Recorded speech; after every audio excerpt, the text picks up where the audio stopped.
पर बाली ने जब उसे दान मांगने को कहा तो उसने कुटिया बनाने को केवल 3 पग भूमि मांगी। पर जब बौने ब्रह्मा ने भूमि नापनी शुरू की तो जैसे भूचाल आया।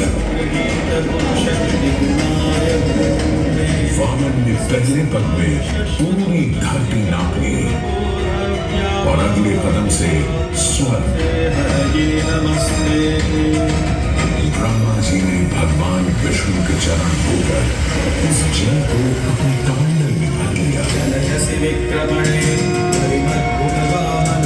और अब वामन अवतार ने अपना तीसरा पग बलि के सिर पर रख उसे पाताल लोक भेज मुक्ति दे दी।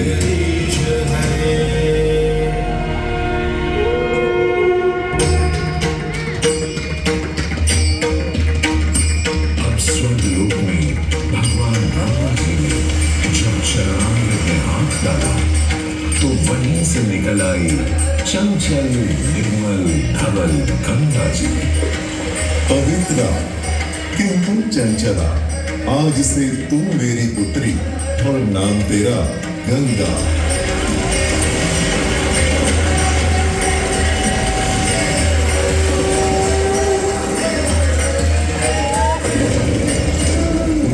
कुछ समय बाद सतयुग में इक्ष्वाकु कुल के सूर्यवंशी राजा सगर ने सारे संसार को जीतने के लिए एक अश्वमेध यज्ञ का संकल्प किया।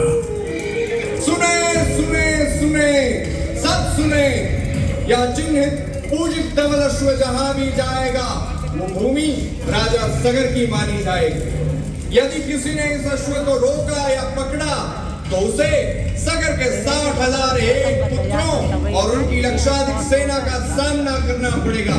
सुने सुने सुने। सगर का अश्व अजेय अपराजेय बढ़ता जा रहा था और स्वर्गलोक में बढ़ती जा रही थी देवेंद्र इंद्र की तुलना। डरकर वो अश्व को रोकने की युक्ति लगाने लगे। इंद्र ने राजा सगर के उस घोड़े को चुरा लिया और छल से महर्षि कपिल के आश्रम में बांध दिया। घोड़े को खोजते हुए राजा सगर के 60,000 पुत्र महर्षि कपिल के आश्रम में पहुंचे। वहां घोड़े को बंधा हुआ देख क्रोधित पुत्रों ने कपिल मुनि को घोड़ा चोर समझा और उन्हें अपशब्द कहने लगे। वाचाल कुमारों, यदि कपिल ऋषि ने खोली आंख तो तपस की योगाग्नि से जलकर तुम सब हो जाओगे राख।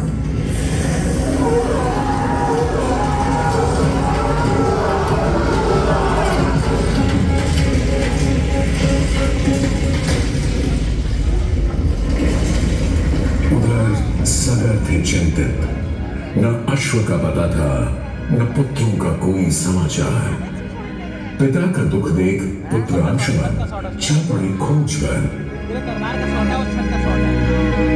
जब महर्षि कपिल के आश्रम पहुंचे तो देखा अश्व को और साथ ही अपने 60,000 भाइयों की भस्म को।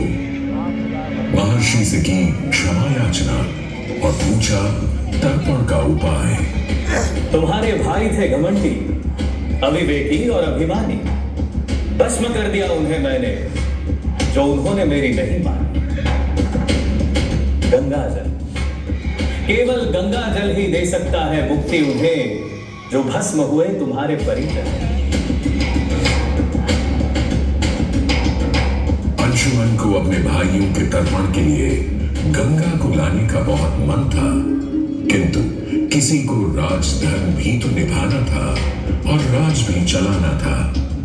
देखते देखते 7 पीढ़ियां गुजर गईं, पर 7 पीढ़ियों के बाद समय आने पर राजकुमार भगीरथ ने राजा बनने से साफ मना कर दिया।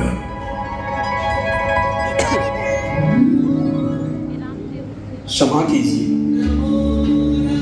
क्या ये आवश्यक है कि राजा का बेटा ही राजा बने? मैं पहले तपस्या करूं और फिर ब्रह्मा से गंगा को मांग कर पृथ्वी पर ले आऊं और फिर उनके पावन पवित्र जल से अपने 60,000 पूर्वजों का तर्पण करूं। पल दिन वर्ष बदले, ऋतुओं की हवा बदली, नदियों के किनारे बदले, किंतु नहीं बदला भगीरथ का संकल्प, गंगा उतरा।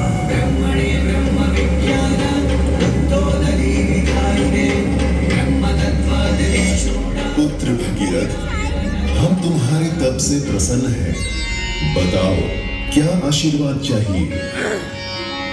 हे भगवान, मेरे पूर्वज के तर्पण के लिए मुझे आपकी पुत्री गंगा चाहिए। तथास्तु। किंतु यदि गंगा स्वर्ग से सीधे धरती पर गिरी तो पृथ्वी को चीरते हुए गंगा सीधे पाताल में पहुंच जाएगी। इसलिए तुम भगवान शिव शंकर को मनाओ ताकि गंगा जब स्वर्ग से नीचे उतरे तो वो उसे अपनी जटा में